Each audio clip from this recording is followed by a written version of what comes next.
We are so excited to be back for What Blew Your Mind recently. Today's guest brings a unique point of view. I spoke to Shani a few weeks ago about Donatella Versace, and the next chat we had was about mining.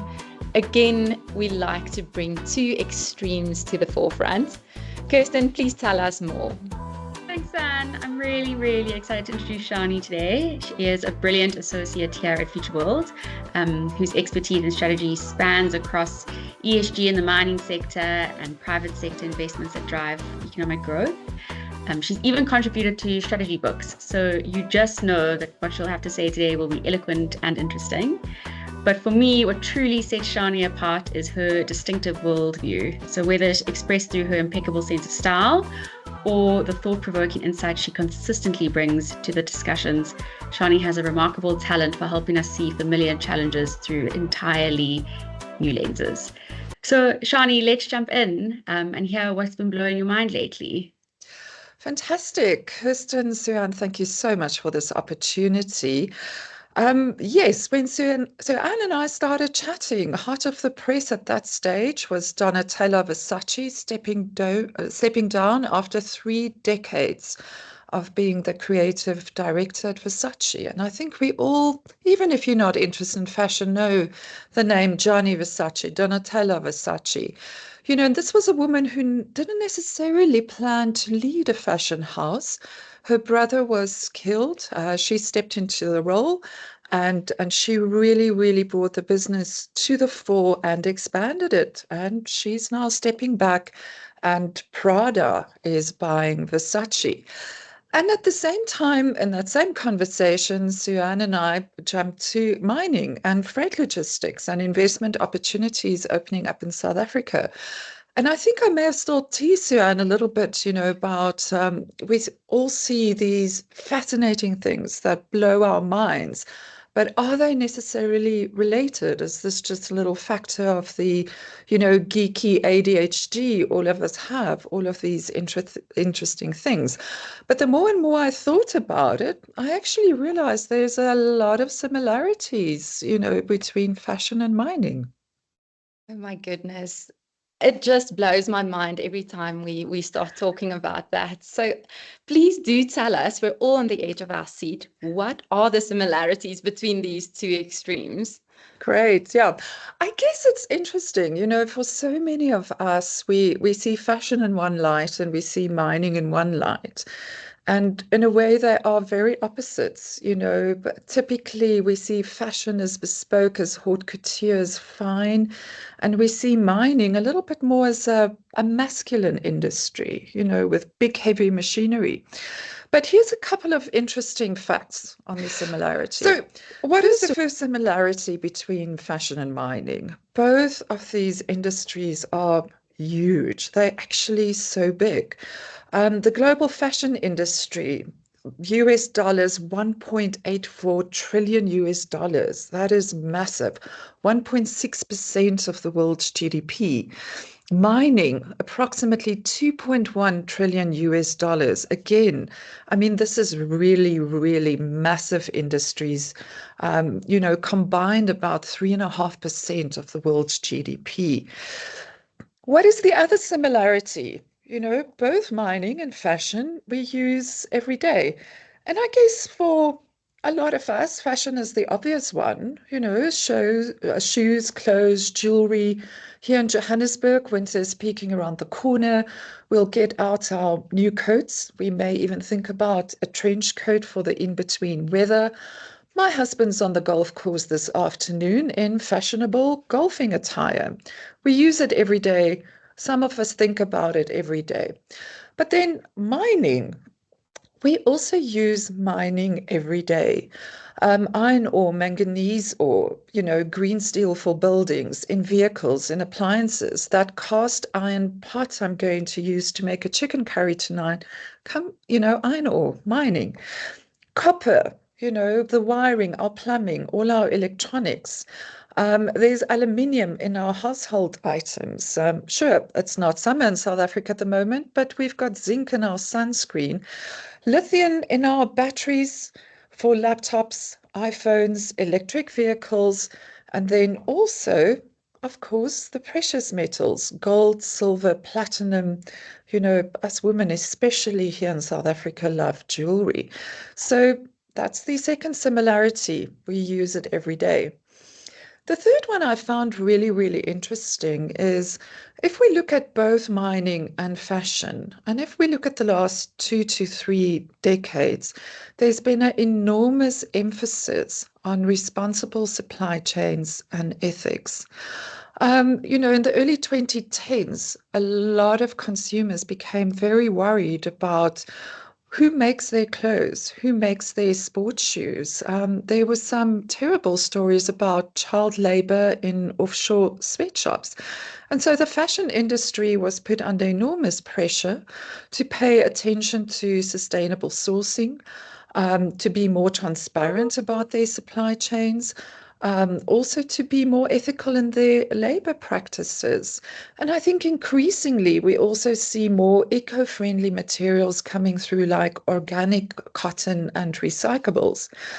Similarly, if we look at the history of mining, and again here, especially in the last 2 to 3 decades, so much emphasis on ethics and human rights and social responsibility to make sure that there's safe and fair labor practices. I think communities have started to play an important role in mining, perhaps less so in fashion at this stage. But again, here, transparency and traceability of, for example, gemstones. We all remember that awful chapter of blood diamonds.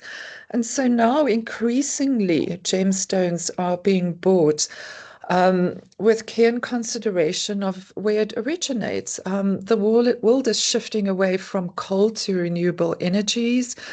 South Africa's very rich in manganese ore, and manganese ore is the ingredient for green steel. So both fashion and mining have had to also take a deep, hard look at responsible practices. I also think that this environmental pressure is going to continue, as climate change becomes more of a reality. On the one hand, we can be very worried, but on the other hand, I think both of these industries are going to bring a lot of new innovation and investment opportunities to the fore. Sure, Shani, it's been so interesting hearing you speak about all these similarities. But for me, what I can't stop thinking about is if you had to imagine a future where the mining and fashion industries truly collide, what could that look like? Okay, so Kirsten, on the one hand, it's already collided. If we look at the fastest growing revenue streams for the large fashion houses, and I think here especially, it's the big names, the Chanels, the Christian Dior's. Fine jewelry is their fastest growing revenue stream. And in fact, branded fine jewelry, has a CAGR of about 12% for the last 6 years, and it's really outgrowing the rest of the jewelry markets. It's about 80 to 100 billion rand in revenue for fashion houses. They've already collided. And I guess for all of us who have that heirloom piece that we inherited from our grandmothers, we also know what gold is doing to the luxury jewelry market. I also wonder, and hey, I'm not a chemical engineer, but I can well imagine as we start looking more and more into the sustainability of textiles and fabrics and the materials and the raw goods that our fashion attire is made of, if there's not also an intercept, with some of the products and the byproducts of what is being mined. But hey, they will need to get a chemical engineer onto this call. Yeah, I think you might say that, but with different experiences comes perspective, I guess. So I wonder, just with all your experience in mining, I know you've got many years of experience in this industry.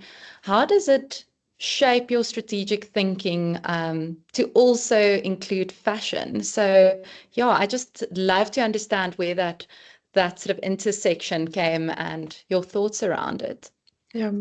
Su-Ann, thanks. That's actually such an amazing question. It takes me back to my first couple of years in the strategy domain. and writing a textbook. And I would always say to students, strategy is all around us. It's part of everything we see in the business domain on a daily basis. And, as a sort of a South African who grew up in the 1980s, watching the gold price movements daily with my father, mining was really my first introduction into big business and South Africa's, sort of economy and what drove our economy. Fashion to me was always, the curiosity on the side. And maybe I had a bit of a split personality. But for me, the power of strategy in fashion is there are so many amazing women role models in fashion. For example, Vivienne Westwood. We spoke about Donatella Versace. And often as a businesswoman and as a strategist, if I look at mining, there have been few examples of women at the helm or women actually creating a lot of these very big mining conglomerates. And so fashion was the easier, almost more accessible, strategic leadership example for me. But hey, as I said, they're colliding and they're actually very similar. Shani, I have absolutely loved what you've shared with us today. I think in many ways it's actually quite profound. There's something quite beautiful about recognizing those unexpected connections. I think so often we create these artificial boundaries between industries, between disciplines, but when we look deeper, we often find those shared patterns, those shared challenges, and shared possibilities. It really makes me wonder what other surprising intersections we haven't seen or thought of yet. Yeah, it really is. Thanks, Shani, for sharing that. We hope you enjoyed this coffee chat with us as much as we did. If you love mind-blowing ideas and future-focused thinking, make sure that you follow along for more of these bite-sized conversations. We'll see you soon.